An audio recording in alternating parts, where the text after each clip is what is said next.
So last time on Dragon Ball Super VE, Vegeta had continued to push his father to the limit and resulted in him finally becoming a god himself, while Bardock became closer and closer under the tutelage of Whis to mastering his Ultra Instinct. Now at the end of their training, Whis will finally gauge just how much more powerful Bardock has become and how he stacks up against Goku. But before we begin, support this video and channel by leaving a like right now as you're reading this and watching till the very end for its cliffhanger conclusion. Enjoy. So our story continues within the Pyramid of Power, where there is a strange silence, and neither Whis nor Bardock can be seen. Before suddenly, multiple clashes of fists and feet are seen in the air, as Whis and Bardock are momentarily seen as they move at super speed. Eventually, we see the blindfolded Bardock vigorously attacking Whis, or at least attempting to. While Whis proceeds to just block and parry with just one arm, before giving off a smile and noting, much better, Bardock-san. Now you're fighting more like your son.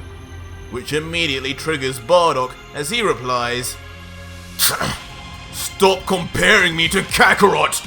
Just shut up and focus on our fight, sorcerer!" And without hesitation, Whis responds, "As you wish, Bardock-san," and immediately summons his staff, grabbing it in his hand before instantly swinging it directly at Bardock. Without a moment's notice, however, Bardock dodges. Didn't I tell you to focus? What kind of attack was that? I saw it from a mile away, Whis. An irritated Whis then continues, "Very well, I'll take this up a notch." Immediately then non-stop attacking Bardock, who masterfully still manages to keep up, dodging everything Whis throws at him, albeit still with one arm behind his back. However, in his overconfidence, Bardock eventually does the unexpected and grabs Whis' staff, and smiles, instantly shocking the angel. "Huh? Bardock-san?" With a cocky smirk, Bardock says under his breath, "Enough of these games. Let's see you try and dodge this one, sorcerer. Try this!" Immediately powering up in the palm of his hands, a concentrated ball of energy. Before letting go of the staff and firing point blank at Whis. Huh? Where did he go now? It doesn't take long, however, for Bardock to realize his attack was for null, as Whis vanishes instantly. For a moment, Bardock looks around, attempting to sense Whis' presence using his sacred blindfold, but not even that seems to help as he questions, "He's completely hidden his presence. Did he leave this dimension? This makes no sense. Just what is the limit to this sorcerer's abilities?" Suddenly, as Bardock continues to ponder Whis' location, Whis arrives in 4 different positions, and somehow lands 4 different times. What is this? Unbelievably, after not being able to even find one Whis, 4 different clones of Whis now surround Bardock.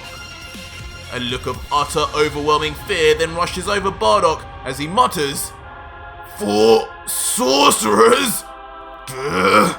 I was just about getting used to looking at one of those lipstick-wearing freaks. Where the hell did these guys come from? What is this? Naruto?" Whis, looking on sternly, ready to attack, answers, "Oh, Bardock-san, your primitive Saiyan brain must truly be running circles right now. I told you I would turn it up a notch. Prepare yourself, Bardock. I have a feeling this may end our training session for today." And following this, all 4 apparitions of Whis suddenly then rush in at Bardock, all 4 with a sinister smile, knowing that Bardock will 100% now be completely overwhelmed. Let's see how long he sustains this beating before he passes out. Instantly, all four Whis then attack Bardock at the same time. Fists and kicks fly by as Bardock shockingly at first just about manages to evade with his natural instinct, but eventually things go wrong.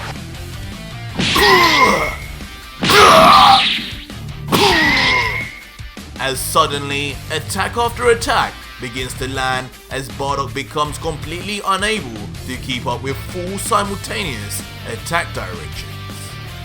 After some time, Bardock begins to focus in and attempts to just block each of the four Whis, no longer dodging but still sustaining damage.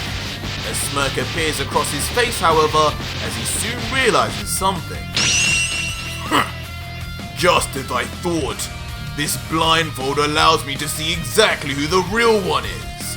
I've got your card now, sorcerer. Revealing what he sees inside the blindfold, showing four silhouettes, but only one with the complex energy signatures of a living object. Without a moment's notice, Bardock breaks free of the attack and rushes in at the first of the fake Whis, yelling, instantly kicking the first Whis right in the stomach. Oh! Before moving swiftly forward onto the next clone as he laughs. Once you take out the fakes, you're not so tough anymore, are you, sorcerer? I'll enjoy pummeling these weaker versions of you. Take this! Suddenly then uppercutting the second Whis clone. With two Whis now left, Bardock keeps his smile as he checks once again who the real Whis is, muttering, "So, two weird sorcerers left. Now which one's getting these hands first?" Before turning suddenly to his left, where the last clone remains. "So, there you are. I've got just the right way in mind to get this one." Before then calmly landing on the ground. Suddenly then maneuvering his body in a never before seen way, immediately jumping and twisting his body mid-air, generating a huge amount of rotation that ultimately smacks the last Whis clone point blank on the face and in devastating fashion. Yeah! How'd you like that one, sorcerer? I was working on that one in hell for years. With all the fake Whis apparitions defeated, they then all vanish immediately into puffs of smoke. Bardock, now ready to take on the real Whis, finally yells out, "All that's left is you now, Whis! If that was your best bet of beating me, then you're in for a rude awakening. Prepare yourself, sorcerer!" Meanwhile, Whis is just left in complete shock at what he's just witnessed, thinking to himself, "This is unheard of. How has this Saiyan come this far so quickly? Has he fully mastered the use of the sacred blindfold? Bardock's son seems to be growing stronger every second, even in the midst of battle." Meanwhile, Bardock continues his assault, ready to attack with a punch that is even stronger than what he used on the clones. But instantly, and to the complete surprise of Bardock, his strongest punch is stopped delicately by a single finger of the real Whis. Bardock is left speechless, only able to let out the word, "Huh? How?" Which Whis with a smirk then begins explaining, "Bardock son, you truly have come leaps and bounds. No doubt now, your ability now to move without thinking and control your ultra instinct has near reached its peak. Even I cannot land my attacks on you easily anymore. And what's more, each time we have a skirmish, you continually surprise and improve simultaneously. I'd say improving after a battle is typical of a Saiyan, but this kind of speed of improvement in the midst of confrontation, I've only ever witnessed once before." He then continues, "But alas, I'm afraid there is one massive problem for you, one hurdle I could not be the one to help you with. And that is even with Ultra Instinct and your ability now to move on par with us angels, your power level is still incredibly low. Far weaker than that of your son, that's for sure. And I believe in your case, without the Super Saiyan transformations Goku possesses, your attacks, though speedy and timed right, will never amount to anything without power behind them. What? Understandably, the sweaty from training Bardock is left in shock hearing these words, responding further, "So, after all this non-stop crazy training, fighting a freak like you all day and night, you're still saying I'm still no closer to beating Kakarot? That can't be! What was the point of all this then, sorcerer?"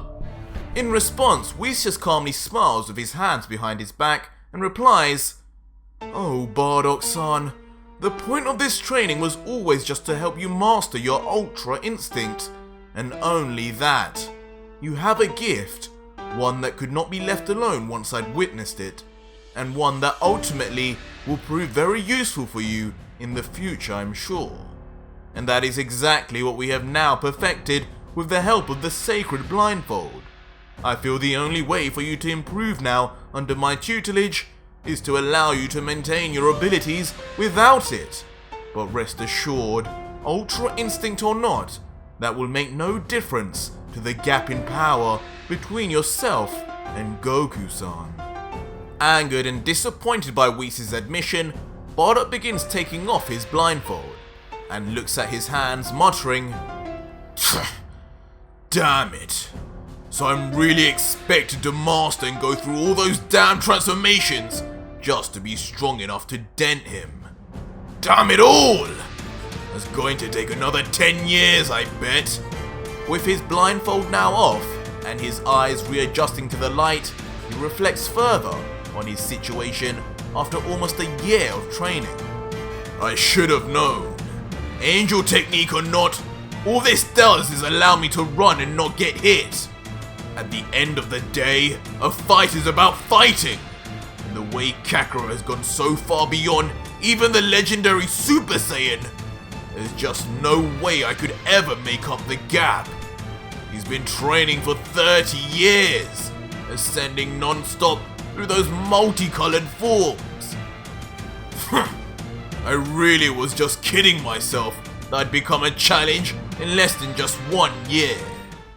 Whis, however, understanding Bardock's thoughts, responds, "Well, actually, Bardock-san, after watching your truly unexpected speed of improvement, I've realized you're far from being a carbon copy of your son. In fact, I believe you to be no ordinary Saiyan at all. You differ from Goku-san in that you are far easier to teach, and a big part of that is down to your ability to improve in the middle of battle, rather than at the end. Truth be told, when I split myself into 4, I expected you to be out of your depth for at least a few more months. To go from reacting to 1 angel to dealing with 4 attacking you at the same time is a tremendous jump, Bardock-san." He continues, "Yet within seconds, you had completely adapted. There is only one other Saiyan that I've seen grow so much stronger in so little time. And similarly, while he's fighting. And what may be useful information to you is, Bardock, is the fact he had unlocked forms that rivaled Goku-san's god forms without needing to transform anywhere near as many times. I think with just one of those strange forms he possesses, you will be more than ready to battle your son. And if my assumption is correct, the key to it all may be within that tail of yours. The one item you and him have in common, and crucially, which Goku-san does not." Bardock, now invigorated from this reveal, excitedly then yells out, "No way! Really? That's amazing! Just what I needed! So who is this guy? Another Saiyan, you say? From Earth? Kakarot didn't mention another full-blooded Saiyan over here? What a fool to leave out such important information! Let's go now, Whis. What is this guy's name anyway? Whis then just smiles and replies, his name is Broly. Meanwhile, in the deep reaches of space, on planet Vampar, Broly, Chila and Limo are seen socializing around a fire, unaware of anything that has been taking place on Earth, as you'd expect, until suddenly Broly reacts in an inexplicable shock as he senses something. Understandably, Chila and Limo look on worried at the shaken Broly and question him, Broly? What's wrong? Did something happen? And Limo chimes in, yeah, what's up? I haven't seen you this uneasy since we turned up on the planet. Broly then, after a moment's silence, regains his composure and just simply replies, it's nothing. I just thought maybe he was back.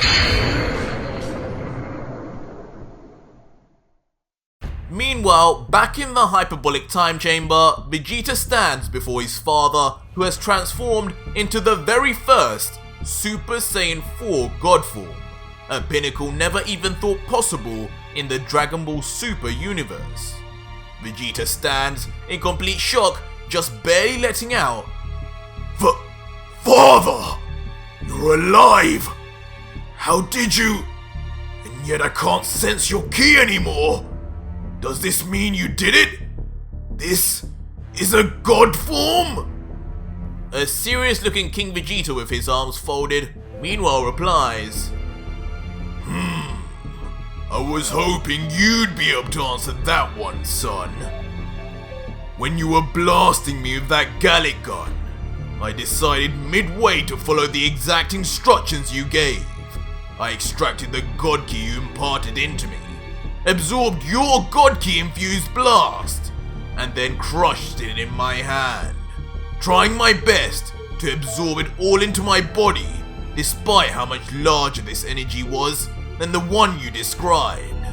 As he looks at his hands, marveling at the power coursing through his veins now, he continues, the power, as you can imagine, was unreal, and so too was the struggle to gain control of it. I imagine far greater than what you went through. For one, you told me you needed to become a Super Saiyan 2. But for me, there were times I felt not even my Super Saiyan 4 transformation was enough. In truth, I just barely survived. But here I am, faster, stronger, and feeling the best I ever have. Like I said earlier, Vegeta, the true power of a Saiyan has no limits. In the end, we overcome everything, and with the help of our birthright tail, any and everything becomes possible. There was never a doubt in my mind, but without your tail, this power could never be achieved by either you or Kakarot. With a smirk now on his face, King Vegeta sinisterly reveals, indeed, there's no doubt in my mind after seeing both you and Kakarot's full powers that I have well and truly surpassed both of you, and by some margin. I don't even need to test my strength to know how insane my power is now. While you two became Super Saiyan gods, I went 3 levels above to a Super Saiyan 4 god. Vegeta immediately reacts in wide-eyed shock as he responds, Super Saiyan 4 god? That can't be! That's impossible! That's ridiculous! That can't exist! If it were that way, that would make you hundreds of times stronger than us! Each Super Saiyan transformation is a multiplier that increasingly gets larger! You were already near enough the level of a god with just your base Super Saiyan 4 form. To have progressed so fast to that level is one thing, but to do the same as a god is not possible! I refuse to believe this! King Vegeta, who finds the whole situation amusing, just cockily replies, Well, I'm sure if the way you've dominated me so far, this would be a shock to you. But you know, if you have any doubts, there's always one way to find out for sure. You're not afraid, are you, son? I wouldn't want to embarrass you any more than Kakarot already has. Instantly triggered by his father's words, Vegeta becomes enraged, yelling, As usual, you're too cocky just like before. Some new colored hair and some ridiculous looking fur, and you think you can challenge the most powerful Saiyan in the universe? So be it. I'll show you now the full power of my evolution blue. Vegeta then proceeds to get into fighting stance, but visibly more cautious than ever before, as even he doesn't quite know just yet what power his father now has. King Vegeta, however, just remains with his arms folded as if prepared for any eventuality, and just provokes his son further, saying, What are you doing? Don't wait for me. I'll let you make the first move. I don't think I'll be needing to try very hard with you anymore. That's enough hot air out of you. I'll end this instantly. Immediately causing Vegeta to rush in with such a ferocity not seen since the Cell Saga. But that was it for today's video, guys, and if you made it this far in the video, leave me a hashtag Vegeta versus Vegeta in the comments down below, and let me know if the next video you want to see is part 13 or you want to see a continuation of one of my other mangas finally next. Since all of these stories are written, illustrated and narrated by myself, and if you want to support my work and read it all for yourself along with 250 plus other mangas, you can do so on my Patreon, linked in the description and pinned comment. But if you want to see more of my signature style, just click on one of these two videos on the right now. Until next video, guys, cheers.